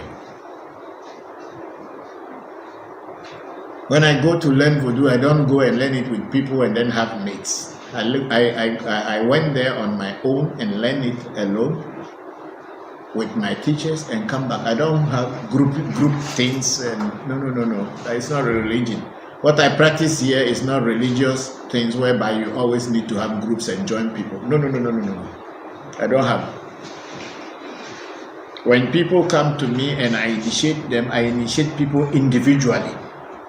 Unless people come in a group, then I will initiate them in group. But even in that group, I will initiate them individually. Because each and every one of us, we have a different spiritual path. So that's why I don't do group things. My destiny is different from your destiny, and your destiny is different from somebody else. So why should I try to be grouping you? So I don't have any Voodoo priest mate anywhere. Kadi Fisher, Papa, explain how spirits market people for failure to get initiated. Kadi, I'm not very sure I understand the question. He said, okay, sorry. She sent a correction. Okay, give me the correction. Papa, explain how spirits make people they mark people for failure. It's not all the spirits that mark people for failure. It is usually the witches who mark people so that they can fail. It's not all spirits that just mark people to fail. Usually, witchcraft, which we call Ajay, Minana, is a spirit that is built mainly on envy and jealousy. People who become envious of other people's progress attracts that spirit of Ajay. So their thought against you become very active and creative in such a way that it affects you. So when these things continue, the mark of that spirit of Minona or Aje or witchcraft, as it's called in English, that's the only closest word to it, becomes a mark on you. So wherever you go, other witches or other people who are envious will see that, oh, this one is part of our group, this is our carpet, we can walk on it. That is what it is.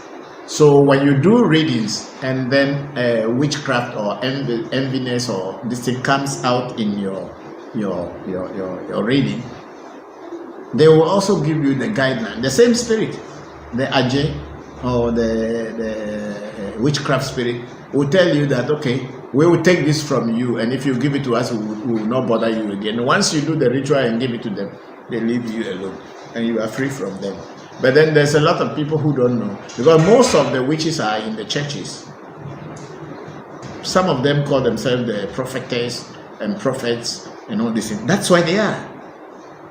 So the first thing they will tell you when you are doing African traditional spirituality is that, why are you doing this? Why won't you go to church? Because in the church, they can easily control you and capture you. But when you are going this path, it's a dangerous path, and they are also afraid that you may know them, so they won't bother you too much. But once in a while they will come in. But it is easy for them to misdirect you to go to the church, because it is easier. Because the 90% of the people in Africa who are calling themselves Christian pastors and miracle workers are all witches. I say so. Let them come and tell me that it is not true.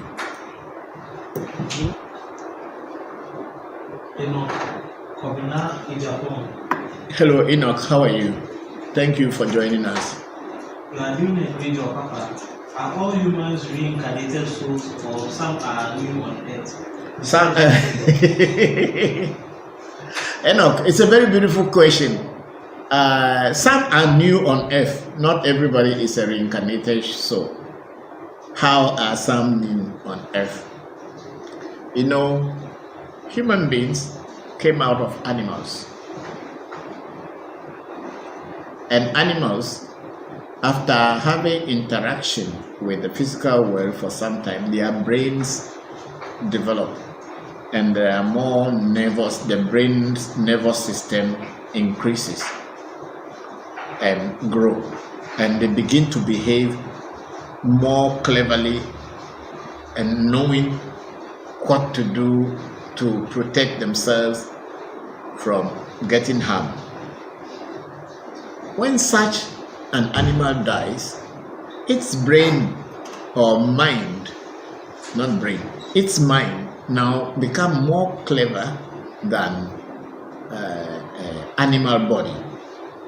For this reason, that animal mind will be given a human body and will be born as a child by some human being.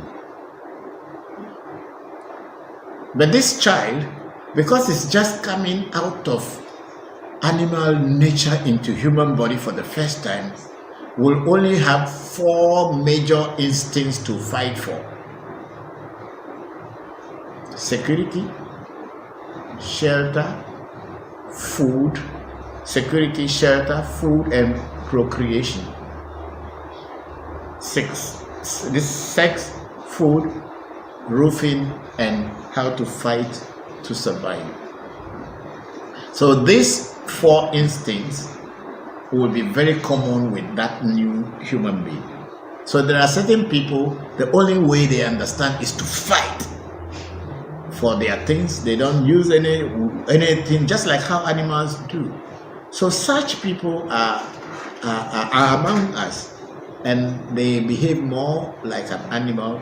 And most of them are the ones that are locked up, because if they will not get something, they can take a knife and cut you, or use a club to hit your head, or take something that belongs to you, like in the armed robbery and all this thing, and go and take someone's thing and then take it for themselves. And then some of them end up in jail, and some get killed. But then, as this soul or destiny, say the inner self, the Atma, continues to come into this world, it will begin to learn about how to associate and adjust itself with the human beings in the world. And slowly, that person also will get to a stage when the desire for the great, which is the fifth one, the desire for the great, which I mean is the desire to become God, to become like God, to get closer to God, that awakening will awaken in such a person.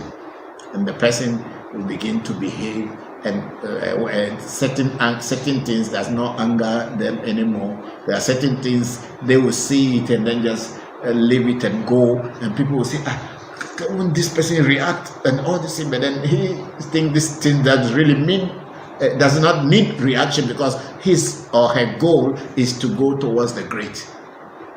So there are certain people in this world who are new. Ask, besides, why do we lose our extrasensory abilities when we come on earth? Nobody, how do you know that you lose it when you come on? And when you were not on earth, were you using it? When you were not on earth, where were you using it? So that's not a good question. That how do we lose, why do we lose it when we come on earth? Where were you using it before? You can only use it here on this earth. So you did not lose it. It is when you are born and you have not been brought through the line which will let you get awakened early, you feel that you have lost it. But also it depends on your